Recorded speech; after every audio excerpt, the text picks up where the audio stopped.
You have the governor. Let's listen in. All of you on the last day of Navratri, and my best wishes for a very happy Dashera and Gandhi Jayanti tomorrow.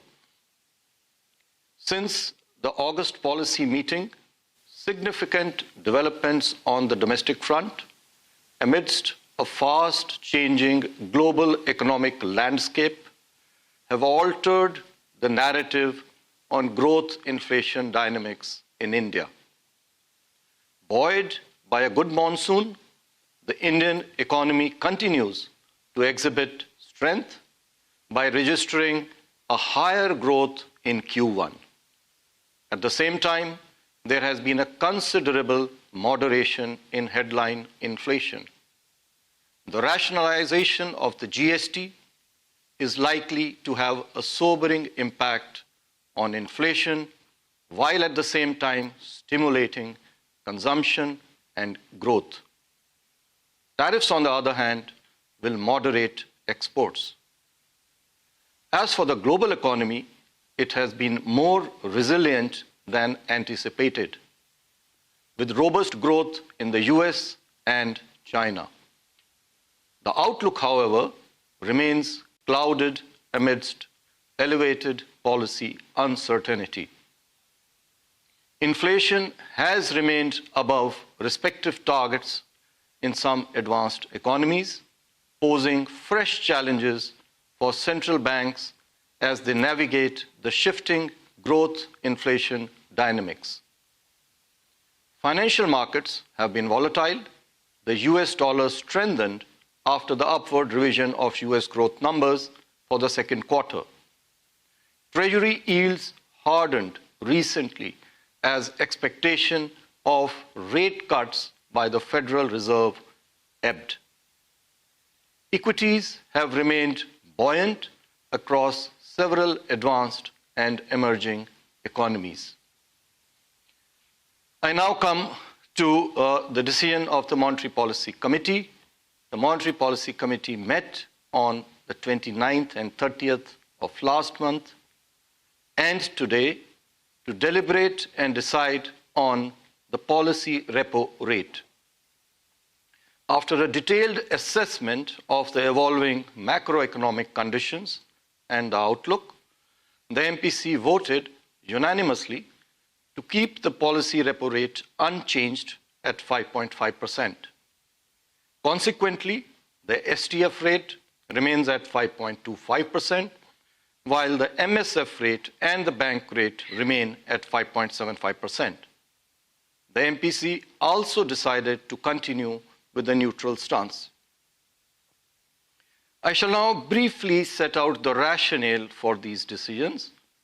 The MPC observed that the overall inflation outlook has turned even more benign in the last few months due to a sharp decline in food prices and the rationalization of GST rates. The average headline inflation for this year has been consequently revised lower from 3.7%, which was projected in June, 3.1% in August, to now 2.6%. Headline inflation for Q4 this year and Q1 next year too have been revised downwards and are broadly aligned with the target despite unfavorable base effects. Core inflation for the year and Q1 next year is also expected to remain contained. The MPC also noted that growth outlook remains resilient, supported by domestic drivers, despite weak demand. It is likely to get further support from a favorable monsoon, lower inflation, monetary easing, and the salubrious impact of the recent GST reforms. However, growth continues to be below our aspirations. Even though the growth projection for the current financial year is now being revised upwards, the forward-looking projections for Q3 and beyond are expected to be slightly lower than projected earlier. This is primarily due to trade-related headwinds, despite being partially offset by the impetus provided by the recent GST reforms. Summarizing, the MPC concluded that there has been a significant moderation in inflation. Moreover, the prevailing global uncertainties and tariff-related developments are likely to decelerate growth in H2 this year and beyond. The current macroeconomic conditions and the outlook has opened up policy space for further supporting growth. However, the MPC noted that the impact of the front-loaded monetary policy actions and the recent fiscal measures is still playing out. The trade-related uncertainties are also unfolding. The MPC therefore considered it prudent to wait for the impact of policy actions to play out and for greater clarity to emerge before charting the next course of action. Accordingly, the MPC unanimously voted to keep the policy repo rate unchanged at 5.5% and also decided to retain the stance at neutral. I will now be dwelling in some detail about our assessment of growth and inflation, which has gone into these MPC decisions. First of all, growth. Economic activity has remained resilient, with growth of real GDP surprising on the upside at 7.8% and GVA at 7.6% for Q1 this year. As suggested by high-frequency indicators available so far, domestic economic activity continues to sustain momentum even in Q2. Looking ahead, an above normal monsoon, good progress of Kharif sowing, and adequate reservoir levels have further strengthened prospects of agriculture and rural demand. Buoyancy in services sector, coupled with steady employment conditions, are supportive of demand.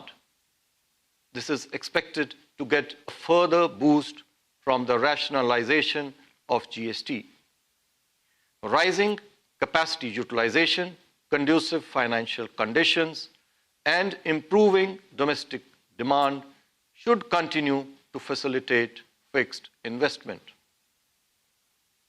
However, ongoing tariff and trade policy uncertainties will impact external demand, prolonged geopolitical tensions, and volatility in international financial markets caused by risk-off sentiments of investors pose downside risks to the growth outlook.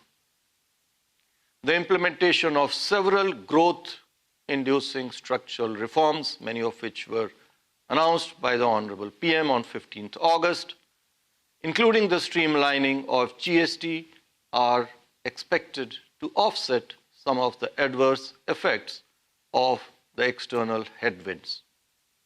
Taking all these factors into account, real GDP growth for this year is now projected at 6.8%. This is a revision from our earlier forecast of 6.5%. Q2 now is projected at 7%, Q3 at 6.4%, Q4 at 6.2%. Real GDP growth for Q1 next year is projected at 6.4%. The risks are evenly balanced. I will now come to inflation. Inflation conditions remained benign during 25-26 so far, with actual outcomes turning out to be significantly lower than our projections. Low inflation is primarily attributed to a sharp fall in food inflation, aided by improved supply prospects and measures taken by the government to effectively manage the supply chain. core inflation remained largely contained, with the August reading at 4.2%. This is despite continued price pressures on precious metals like gold and silver. Turning to the inflation outlook, the progress of the southwest monsoon has been satisfactory. Healthy kharif sowing, adequate reservoir levels, and comfortable buffer stocks of food grains should keep food prices benign. The recently implemented GST rate rationalization would also lead to a reduction in prices of several items in the CPI basket. Overall, the inflation outcome is likely to be softer than what was projected in August, primarily on account of the GST rate cuts and benign food prices. Considering all these factors, CPI inflation for this year is now projected at 2.6%, with Q2 and Q3 at 1.8%, Q4 at 4%, and Q1 next year at 4.5%. The risks are evenly balanced. I will now dwell on India's external sector position. India's current account deficit moderated in Q1 this year to $2.4 billion or 0.2% of GDP. This is in comparison to $8.6 billion or 0.9% of GDP same period last year, on account of an increased net services surplus and strong remittance receipts despite higher merchandise trade deficit. During July and August 2025, for which we have data till now, merchandise trade deficit continued to remain elevated, notwithstanding rising global trade uncertainties. India's services exports, driven by software and business services, witnessed robust growth in the last 2 months, July and August. Furthermore, robust services exports coupled with strong remittance receipts is expected to keep the current account deficit sustainable during this year. On the external financing side, net FDI reached a 38-month high in July this year, driven by increased gross FDI and a moderation in repatriation and outward FDI. Net FPI, however, recorded outflows of $3.9 billion this year so far. We have data till September 29. This is on account of both equity and debt segment outflows. As on September 26 this year, India's foreign exchange reserves stood at a healthy $700.2 billion, sufficient to cover more than 11 months of our merchandise imports.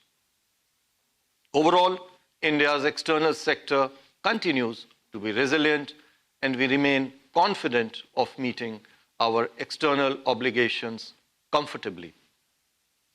Notwithstanding the robust domestic macroeconomic fundamentals, the rupee has witnessed some depreciation accompanied by phases of volatility. We are keeping a close watch on the movements of the rupee and will take appropriate steps as warranted. I'll now be covering the liquidity and financial market conditions in the country. System liquidity, as measured by the net position under the LAF, stood at an average daily surplus of 2.1 lakh crore rupees since the last MPC meeting in August. Going ahead, the drawing down of government cash balance and the remaining 75 basis points cut in the CRR, which was announced earlier in the remaining period of October and November, will aid the banking system liquidity in the near term. Through our two-way operations, we will actively manage liquidity to anchor the short-term rates. Money market rates have been relatively stable amidst comfortable liquidity conditions. During this easing cycle from February till August, for which we have data till now, in response to this 100 basis points cut in the policy repo rate, the weighted average lending rate of scheduled commercial banks moderated by 58 basis points. For fresh rupee loans, 71 basis points is on account of the interest rate effect. The moderation for outstanding rupee loans is to the extent of 55 basis points. Similarly, on the deposit side, the weighted average domestic term deposit rate on fresh deposits declined by 106 basis points against the 100 basis points cut, while that on the outstanding deposits softened by 22 basis points over the same period.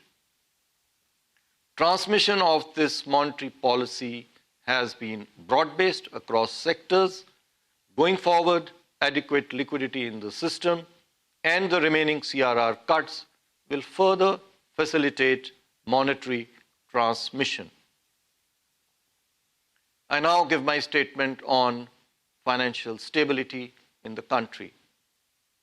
The system-level financial parameters related to capital adequacy, liquidity, asset quality, and profitability of the scheduled commercial banks continue to remain healthy.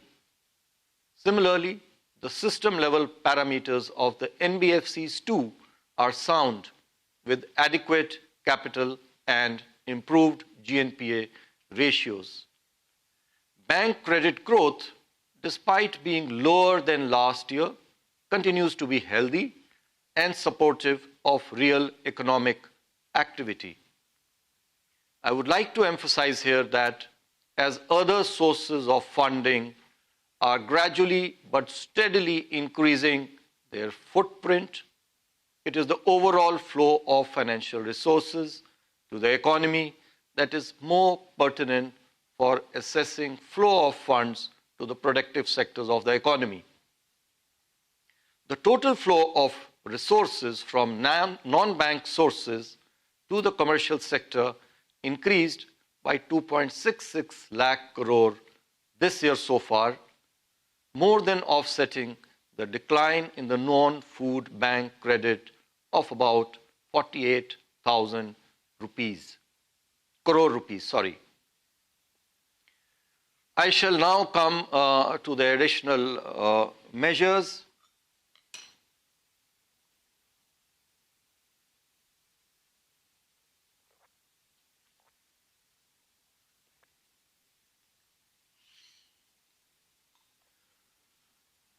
I have 22 additional measures aimed at, number one, strengthening the resilience and competitiveness of the banking sector.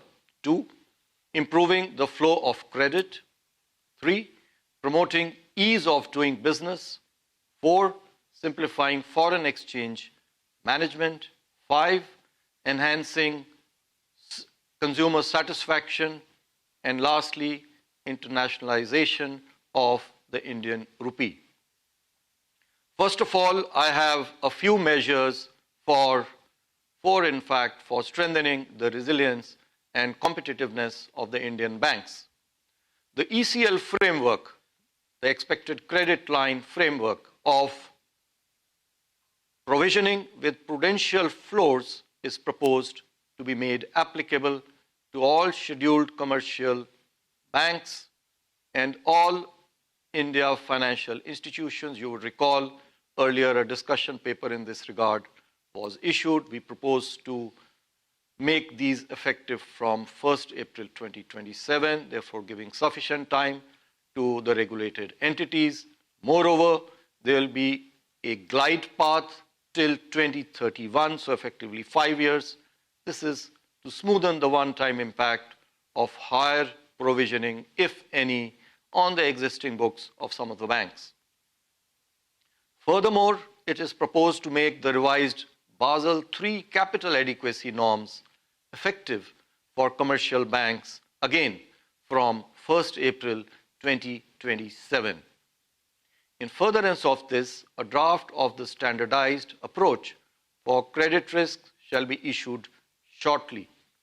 Under the revised approach, the proposed lower risk weights on certain segments are expected to reduce the overall capital requirements, particularly for MSMEs and residential real estate, including home loans. It may be recalled that capital requirements for operational risk have already been finalized in 2023, whereas the capital requirements for market risk under Pillar 1 of the Basel III guidelines are under finalization after receipt of comments from the public. All these measures, we propose to make them effective from 1st April 2027. These measures will help align our guidelines with international standards adapted to our national conditions and priorities, and strengthen the capital adequacy framework for the banks and the all India financial institutions. 3. A draft circular on forms of business and prudential regulation for investment was issued in October last year. It has now been finalized after wide public consultations, and it will be issued shortly. The proposed regulatory restriction on overlap in the businesses undertaken by a bank and its group entities is being removed from the final guidelines.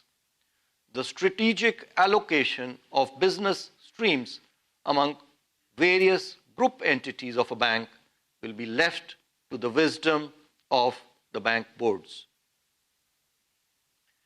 It is further proposed, this is my fourth proposal in this regard, to introduce risk-based deposit insurance premium.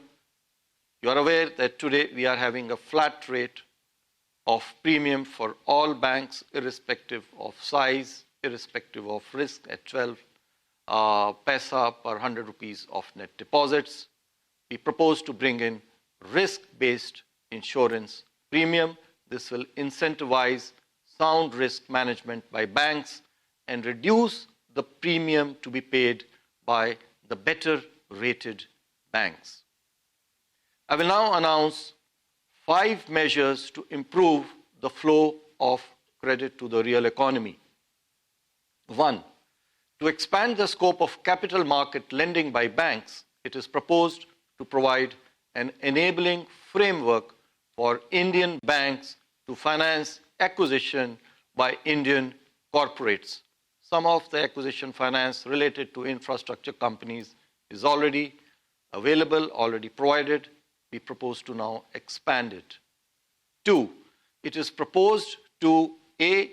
remove the regulatory ceiling on lending against listed debt securities, and B. enhance limits for lending by banks against shares from rupees 20 lakh to rupees 1 crore per person, and for IPO financing from rupees 10 lakh to 25 lakh rupees per person. These had not been revised for some time.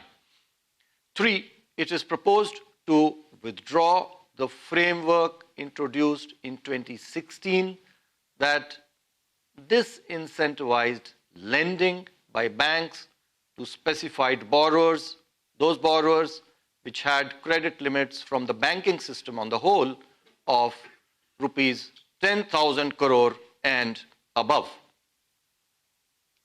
While the large exposure framework since put in place for the banks addresses credit concentration risk to a particular entity or group at an individual bank level, concentration risk at the banking system level, as and when considered necessary, will be managed through specific macroprudential tools. 4, to reduce the cost of infrastructure financing by NBFCs, it is proposed to reduce the risk weights applicable to lending by NBFCs to operational, high-quality infrastructure projects.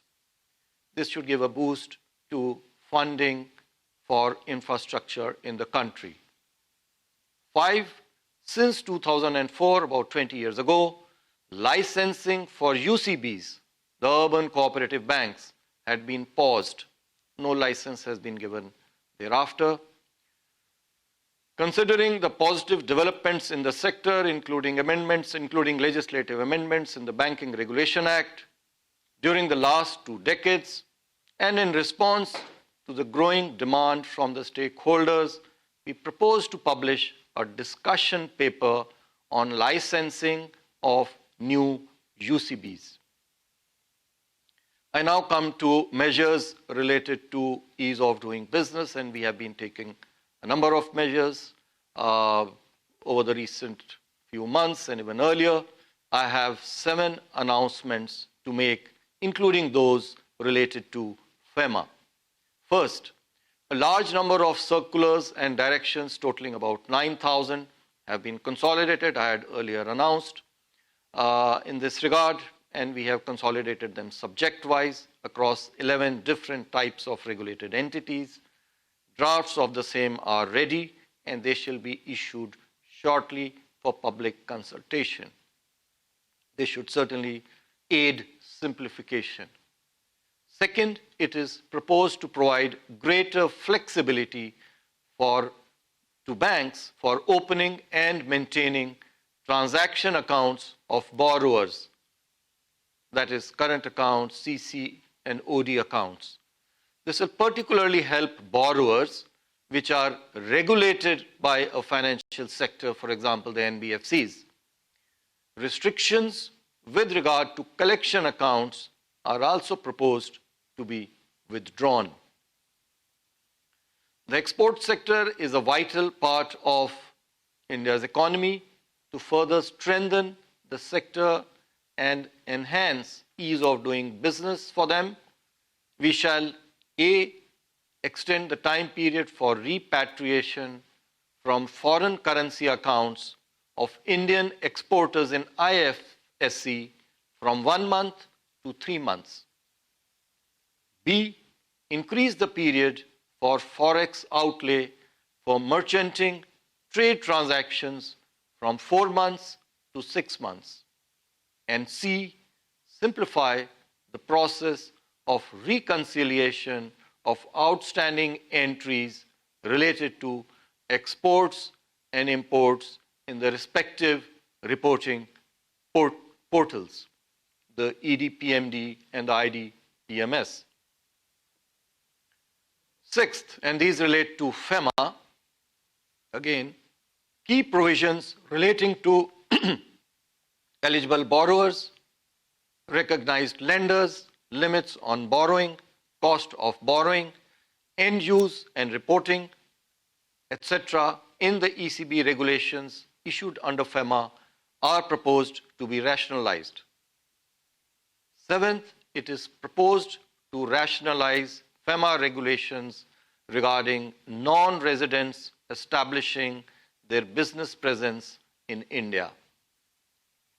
I shall now state 3 consumer-centric proposals. 1, the bouquet of services offered to BSBD account holders, basic savings bank deposit account holders, without a levy of minimum balance charges, is proposed to be expanded to inter alia include digital banking, that is, mobile and internet banking services. 2, the internal ombudsman mechanism is proposed to be strengthened to make grievance redressal by the regulated entities themselves more effective. 3, the RBI ombudsman scheme is also being revised for improved grievance redressal, and at the same time, we are also including the rural cooperative banks under the ambit of this scheme. Now, I have three proposals for internationalization of the Indian rupee. We have been making steady progress in this regard. The first proposal relates to permit AD banks to lend in Indian rupees to non-residents from three countries, Bhutan, Nepal, and Sri Lanka, for cross-border trade transactions. Second, to establish transparent reference rates for currencies of India's major trading partners to facilitate rupee-based transactions. And third, permit wider use of SRVA balances by making them eligible for investments in corporate bonds and commercial papers also. Let me now conclude.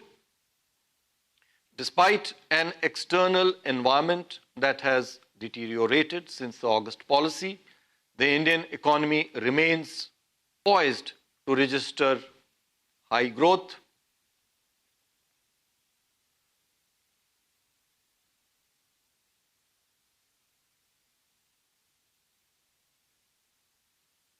The sobering of inflation has given greater leeway for monetary policy to support growth, while compromising on the primary mandate of price stability.